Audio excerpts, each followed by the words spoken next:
What is going on? Welcome into Los Angeles, California. I'm Bill Reiter. This is Reiter's Block. We got a great show planned for you. The Philly, Andrew McCutchen's going to be on the program. Little Game of Thrones meets the Spurs for you, and a deep dive on one of the most impressive teams so far in this postseason. It all starts right now on Reiter's Block.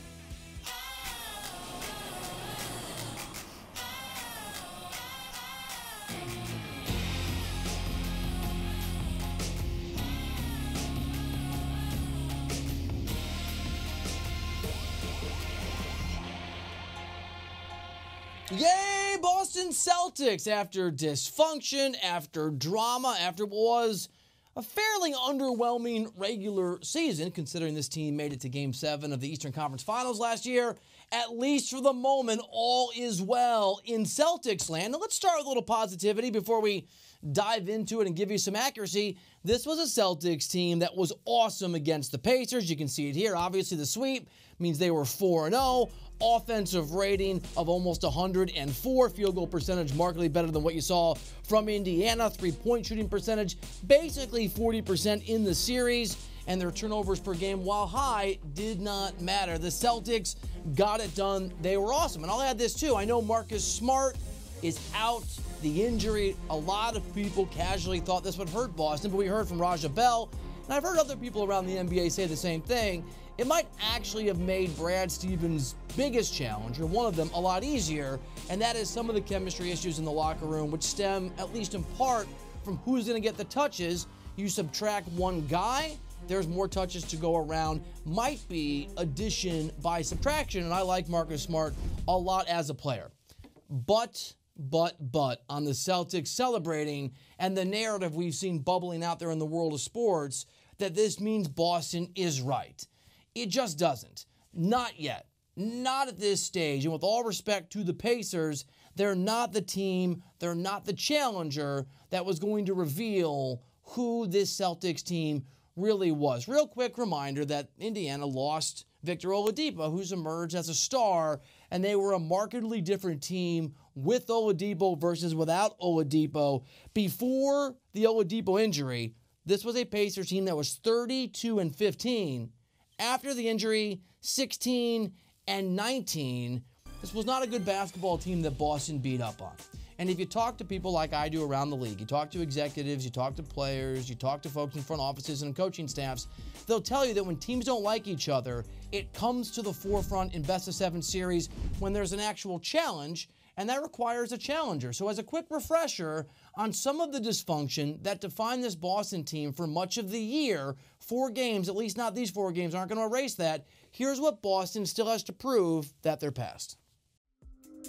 These are a lot of things that I don't think that some of my teammates have faced of just every single day. It's not easy to be great. Guys are, hanging their heads. It's not fun. I thought we were just outplayed in every which way. It gets harder. That's just the NBA. The reality is that we're taking a lot of shortcuts and not being as solid as we have been in the past. And when I look at us, I just see a bunch of individuals. Frustration, angst, uncertainty, guys not liking each other, those things don't go away, and they're certainly not proven to be non-obstacles in a series against a team like the Pacers. Boston's real challenge is ahead of them. The first time they get bloodied a little bit, they get punched in the nose, that's when we'll know whether or not Kyrie Irving and whatever strange chemistry problems did exist with his team and his coach throughout the season are going to plague them in the postseason. I can tell you this, I'm almost certainly going to fade the Celtics, and I need to see the lines, of course, but in every single game against Milwaukee. I'll tell you a story about the first time that a GM in the NBA became some kind of a Nostradamus. Several years ago, when that Clippers Lob City team, when Chris Paul and Blake Griffin and DeAndre Jordan were together, before that trio was a punchline, if you remember back when people thought they had a real chance to make a run through the West before the rise of the Warriors as we know them now, I had a general manager tell me going into the postseason this time of year that the Clippers were going to either lose a series they shouldn't against a bad team or more likely get up and then give away a series in dramatic fashion.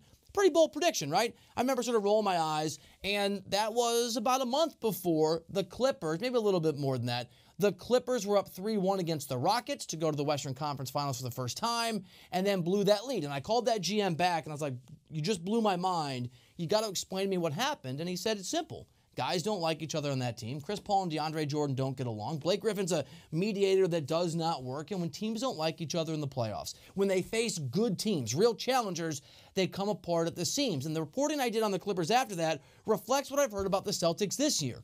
Yes, they're talented. Yes, we know some of the names. Kyrie Irving's a stud, but they don't like each other. And so when the Milwaukee Bucks come at them, and they will with that incredible defense, best in the NBA, with Budenholzer, who can scheme and game plan as well as anybody in the league. He'll be coach of the year. With Giannis, who's probably the MVP, that's when we'll know what the Celtics are and whether they're past all the drama we just showed you. Now, to be fair, the Celtics put together a blueprint for what it looks like for them to win an NBA championship or at least make a deep run this year in that Pacers series. It's just not the Pacers who are going to prove whether they can do it under duress. Let's start with Gordon Hayward. Hayward was awesome. 20 points last night, incredibly efficient. What was he, 7-9 for 20 points, hit all 3 of his 3-point shots. And this year, including the postseason, the Celtics have not lost a game. They're 7-0 when Hayward scores 20 or more points. When he becomes the emerging, I think superstar is fair, superstar we thought he was going to be when he left Utah for Boston before that gruesome injury. When he's that guy, when he resembles that guy, Boston is really, really good. I also think it's worth pointing out that the teamwork the Celtics showed, 7 guys yesterday scored in double figures. When they're that team, you talk to people around that organization, it doesn't just help them offensively, it helps them defensively. They're a very good defensive team because they start to be in sync. And I'm not a shot, but I'm going to point something out about Kyrie Irving. I know he's talented. You know he's talented. The guy can hit huge shots. He did against the Warriors, outdueled Steph to help LeBron win that championship in Cleveland. I get it. But sometimes when Kyrie takes his foot off the gas a little bit, when he's more inclusive, when he's about the team instead of himself, and not just in the locker room, though that's true too, it's a better basketball team. Fun fact, in the regular season, the Celtics were 14-5 when Kyrie took 15 or fewer shots. That's good for a 736 win clip. It's basically a 60-win season. So if he had done that, if the trend played itself out over the course of an entire season, instead of winning 49 games, Boston would have won 60. So here's what Boston has to do to prove that they're the team against the Pacers, that they'll also be against the Bucks and beyond. They have to play together, and that means Kyrie Irving has to be a teammate. In that Clippers analogy back in the day, it was a Chris Paul problem he never overcame. Now with that team, it is a Kyrie Irving problem in Boston. He's the solution to unlocking, making it further, but he's also the obstacle to getting to that point. Congratulations, Boston Celtics. It's awesome what you did. It'd be great for the game if you made an NBA Finals or even challenge Milwaukee or whoever you would face in an Eastern Conference Finals if you make it that far. But first, you got to prove you can be the best versions of yourselves. And for me, that means Kyrie Irving being a winner and a teammate and about more than himself. We'll see. Time will tell. Transitioning from one interesting team to another, from one sport to another, the Philadelphia Phillies might be baseball's most interesting ball club. Andrew McCutchen is going to join me to talk about Live with Bryce Harper, what the Phillies are about, Gabe Kapler as a skipper, and other things in just a minute here on Writer's Block on CBS Sports HQ when we continue from Los Angeles, California.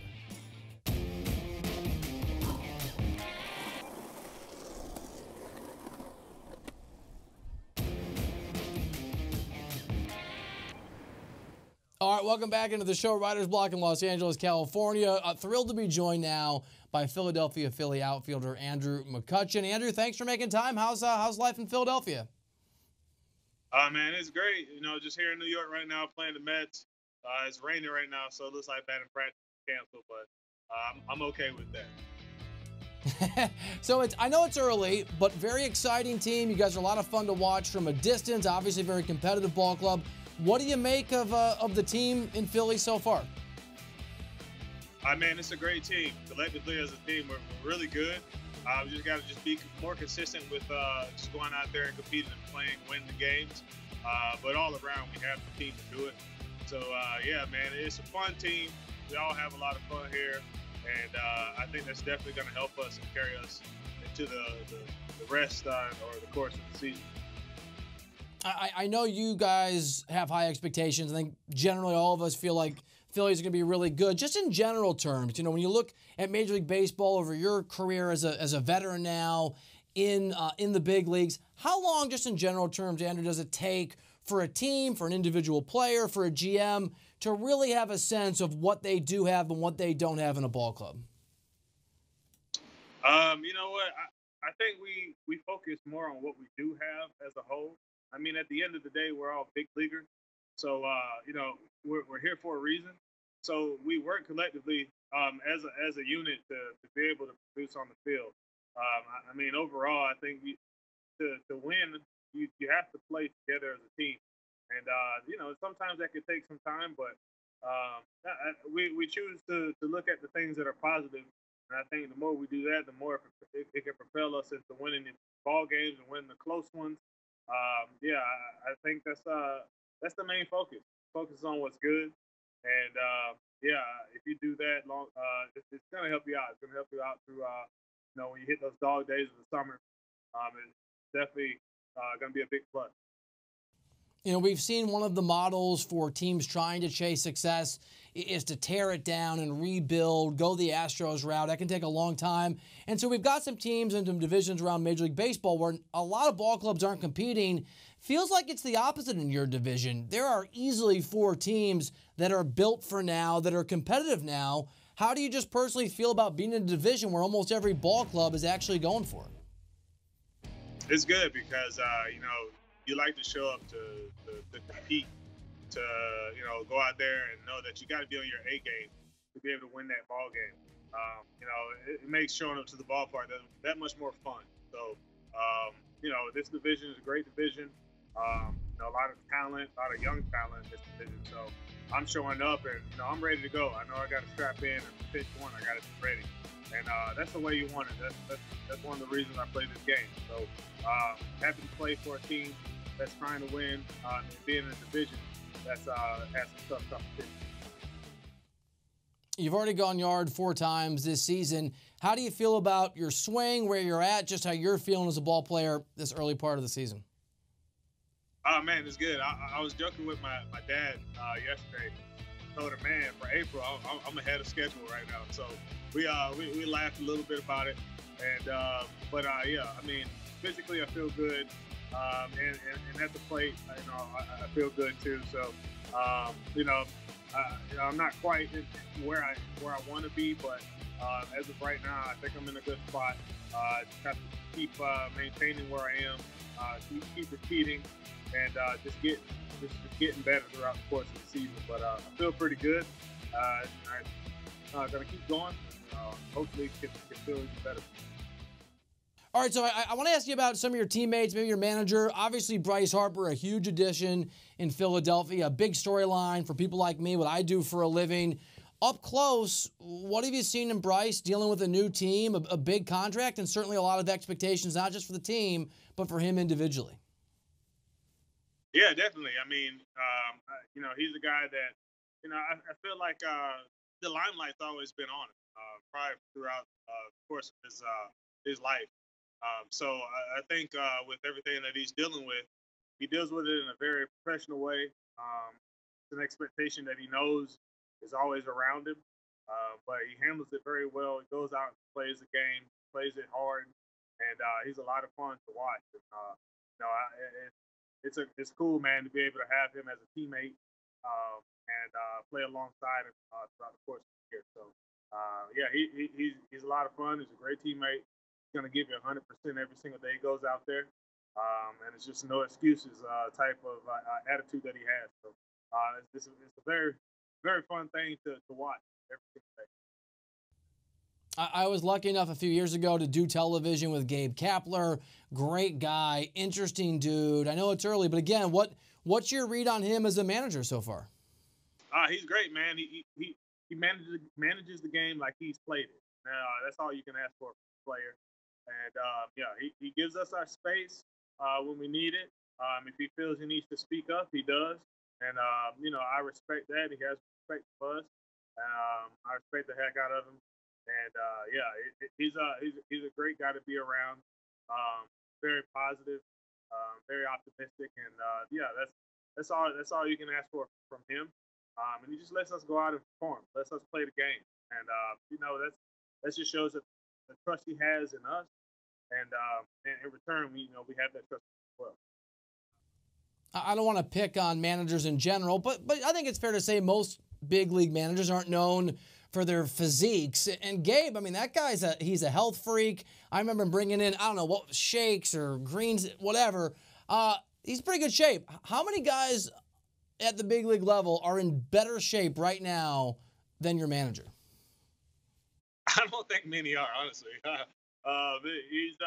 He gets after it. I've watched him work out, throughout the year. So he gets in the gym, he works out. He takes pride in his look. So I ain't gonna hate on that. I like that about him. And it's always good when it's in between innings and he has to make a pitching change or whatever that it is, and he comes out, man. He comes out like a bullet. He gets on the field, he gets off it, and he keeps us going. So that's always a good thing to see. All right, last question for you. I know you're a Steelers fan. You obviously spent a lot of time in your career in Pittsburgh. A ton of change. AB is gone. Le'Veon is gone. How are you feeling about the Steelers' chances, odds going forward? They're going to be all right, man. Like I said about this team here, we got to play as a whole and as one unit. And I think the Steelers are going to be okay. Because they got some guys who they're all in. They're going to play together. You got to have that. It doesn't matter how much talent you have on the team. If you don't play as a team, it's going to be really hard to win. So I think they're going to be fine. You got Juju over there. He's going to handle business. Ben's going to be the same as usual with the extra guys that they have and some guys that they're going to pick up. So they're going to be fine, and I'm going to be rooting them on. And, I can't wait for this year just to see what they're going to be able to do. Andrew McCutchen, very cool of you to make time. Thank you for carving out a little bit of opportunity for us to visit with you. Really enjoyed it, and continued success and good luck this season. All right, appreciate it. Andrew McCutchen, that was cool. I'm a McCutchen fan. I love the way he plays the game. All right, so he plays it really well. Russell Westbrook, not so much in this series as we turn back to the NBA. What Westbrook has done and has not done as a member of the Thunder against the Trailblazers in this playoff series when we come back to Reiter's Block in just a minute.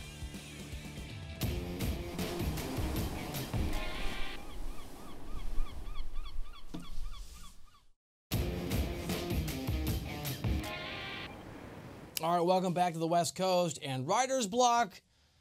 Russell Westbrook, man, has not gone well in the postseason sans Kevin Durant. That includes last night. We're going to go inside the numbers on the former MVP and what he's been doing. And we start with the number one. This is not a good number one, not like your top of the pack. A little different. Westbrook had a single, 1 point in the second half of Sunday's 111-98 loss to Portland. He went 0 for 7 from the field.